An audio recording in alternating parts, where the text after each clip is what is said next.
चूक सुरुवात फडणवीस साहेबांनी केली नसता 6 महिन्यात फडणवीस साहेबांवरती एक शब्द बोललेलं मी दाखवा, एक शब्द. त्यांनी ज्यावेळेस षड्यंत्र रचलं मला गुतवण्याचं, मी त्यांच्यामधला आणि समाजामधला काटा आहे नसता याला 10% आरक्षण स्वीकारायला लावा. त्याला चालू केले की तुम्ही गुन्हे दाखल करायला सुरुवात केली. जे रास्ता रोको केले गुन्हे दाखल, साखळी उपोषण केले गुन्हे दाखल, काहीच नाही करून ही दडपशाही नाही सहन करू शकत आम्ही. यामुळं चूक सुरुवात फडणवीस साहेबांनी केली नसता 6 महिन्यात फडणवीस साहेबांवरती एक शब्द बोललेलं मी दाखवा, एक शब्द.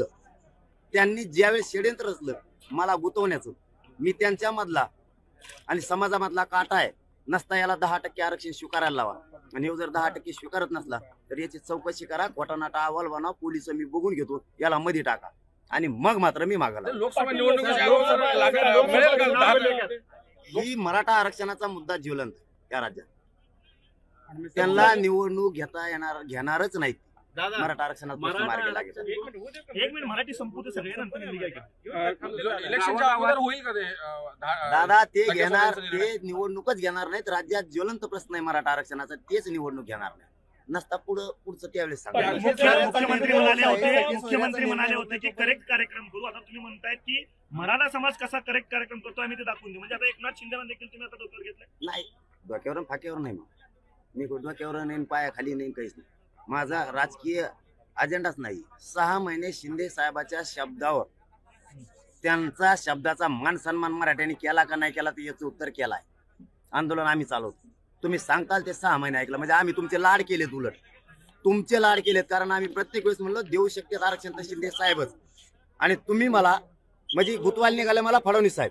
मी बोललोय फडणवीस साहेबाला, शिंदे साहेब काय म्हणते लिमिट तोडलं तर मी करेक्ट कार्यक्रम करतो. म्हणजे तुमच्यावर मराठ्याने विश्वास ठेवायचा, 6 महिने वेळ बी द्यायचा आणि तुम्ही आमचा करेक्ट कार्यक्रम करणार.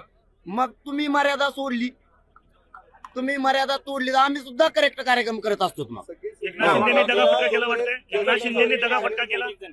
आता तुम्ही जर आमचा करेक्ट कार्यक्रम करतो म्हणल्यावर तुम्ही दगा फटका नाही केला, काय केलाय? मग आम्ही सुद्धा, तुम्ही मर्यादा तोडली म्हणून आम्ही सुद्धा करेक्ट कार्यक्रम करू शकतो. 3400 उमेदवार अर्ज भरतायत आणि महाराष्ट्र सगळीकडेच होणार आहे आता लोकसभेच्या. ही आकडा 26,000च्या पुढे तुम्हाला 9 तारखेपर्यंत गेला दिसेल. पण हे निर्णय समाजाचा आहे, माझा नाही. सातारा, परभणी, नांदेड असेल किंवा इतर बाकीच्या जिल्ह्यामध्ये असेल, त्या ठिकाणी लोकसभेसाठी अर्ज भरले. प्रत्येक गावामधून 2-3 अर्ज भरणार, 5 अर्ज भरणार असं सुरू आहे. नेमकं तुम्ही इथं काय सांगाल? सध्याला काय आवाहन करणार समाजाला? काहीच नाही करणार. समाजाचा निर्णय, समाज मालक, माझा मालक, मी समाजाचा मालक नाही. सांगणार आमच्या घराला अधिकार नाही का आम्हाला? पोस्टर लावणार मराठा समाज प्रत्येक घरावरती की मी मतदार. वरील येणार 1 मराठा कोटी मराठा किंवा 1 मराठा लाख मराठा येणार, त्याच्या खाली मोठ्या अक्षरात लिहिणार आणि दरवाजाला कवाड्याला चिपटून टाकणार ती पॉम्पलेट. पुढार यांनी माझ्या दारात उभा राहायचं नाही, यायचं सुद्धा नाही. मोटरसायकलला सुद्धा लावणार, गाड्या सुद्धा लावणार. चौकशीमध्ये त्यांचे मंत्री सापडतात घेणार. आम्हाला अधिकार आहे. लोकशाहीनं, घटनेनं आम्हाला अधिकार दिलाय. तो अधिकार मराठा समाज त्या अधिकाराचा वापर करणार. असं काही आहे का पांढरे कपडे घातलेले फॉर्म भरायचा, धोतर घालणाऱ्याने भरायचा नाही, जाणारा मागच्याने भरायचा नाही, पण गाडी चालविणाऱ्याने 4 व्हीलरवाल्याने भरायचा, असं काही अधिकार आहे? जरांगे पाटील पण फॉर्म भरतील का? नाही, माझा राजकीय मार्गच नाहीये. मी आजच नाही 6 महिन्यापासून सांगतो. पण माझ्या मायबापानं निर्णय घेतलाय, समाज माझा मालक आहे. ती निर्णय घेतलाय. त्यांच्याच मंत्रीचे नाव सापडतील, त्यांच्याच मंत्रीचे कोणते मंत्री आहेत? त्यांच्याच मंत्री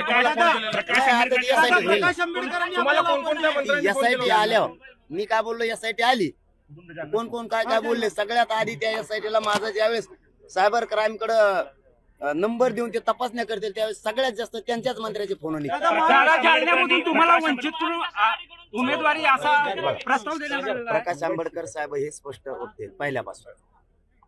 आमचा सुद्धा समाज त्यांना मानतो. त्याचा अर्थ ते कधी बोलले तर मी त्यांच्या बोलण्याचा आदर करतो हमेशा. परंतु राजकीय माझा मार्ग नाही. मी आदरपूर्वक त्यांना सांगतोय फक्त की आदर ठेवून त्यांचा राजकीय मार्ग माझा नाहीये. मराठा आरक्षण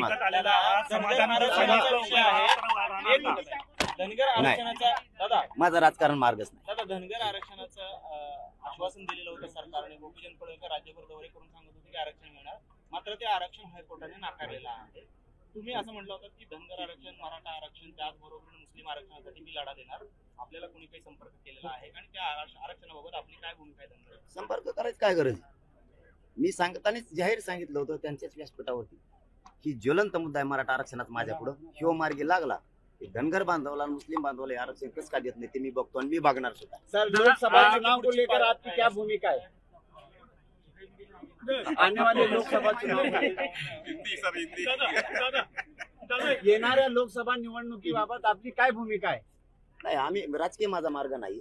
नाही, तरी पण आता तुम्ही सांगितले की मतदानचे पोस्टर लावा, पुढारी येऊ नका म्हणून. हे कुठं ना मतदानाचे कुठं नाही लोकसभेला पोस्टर निगडीत आहे, म्हणून लोकसभेला तुमची काय भूमिका आहे? मतदानाचे पोस्टर नाही ते ज्यावेळेस उभा राहणार आहेत त्यावेळेस आमच्या दारात येणार आहेत. आज आमचे बोर्ड रस्त्यावरचे काढायला लागलेत, आमचे गुन्हे ठोकायला लागलेत आमच्यावरती. पाटील सर, म्हणून आम्ही सांगितलंय की आमच्या दाराला आम्ही चिटकवणार आहे. ते तुम्ही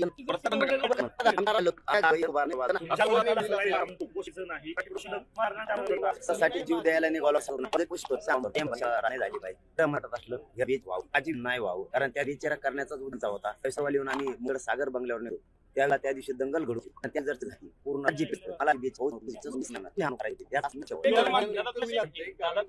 म्हणलं की आजचं ही बैठक बघून आता यापुढे त्याच्यामध्ये विराट सभा सुरू होणार आहे. त्याचे काय अशा पद्धतीने नियोजन उद्यापासून असेल? याने जर असंच धडक ठेवली गुन्हे आम्ही सगळ्या सोयीची देत नाही 10% घ्या तुमच्यावरती लादू आमच्या मराठीचं वाटोळ जर करायला निघाले तर ना विलाजानं आंतरवाली सारखं आम्हाला आणखी 800 एकर मध्ये पुन्हा एकदा मराठी एकत्रित जगाला 6 कोटी मराठी आहेत आणि राजकीय करिअर नाटवाल बनून मला जेल मला जे आंदोलन करावं लागेल जातीसाठी मी हटणार नाही.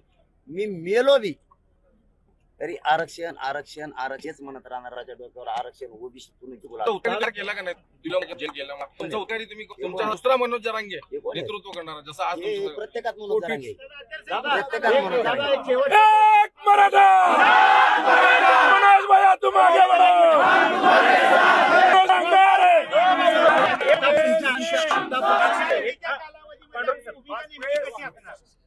भूमिका 2 दिवसातच लागू शकेल. मग त्यावेळेस आपली भूमिका आहे. आणि तुम्ही तुमच्या कार्यकर्त्यांना किंवा मराठा बांधवांनी बंदीसंदर्भातला आमचा लावा त्याला आमच्या मोटरसायकल मारे फक्त त्यांच्या गृहामध्ये गैर करून न्यायालयाने सांगितलं 23 तारखेचे निर्णय तारखेचे रास्ता रोको शांततेत का पुऱ्या राज्यात शांततेत झालेले. राजकारणातील प्रत्येक अचूक बातमीचे सर्वात आधी अपडेट्स मिळवण्यासाठी सरकारनामाच्या सर्व सोशल मीडिया प्लॅटफॉर्मला लाईक, फॉलो आणि सबस्क्राईब करा. तसंच सर्व नोटिफिकेशनसाठी बेल आयकॉन प्रेस करायला विसरू नका.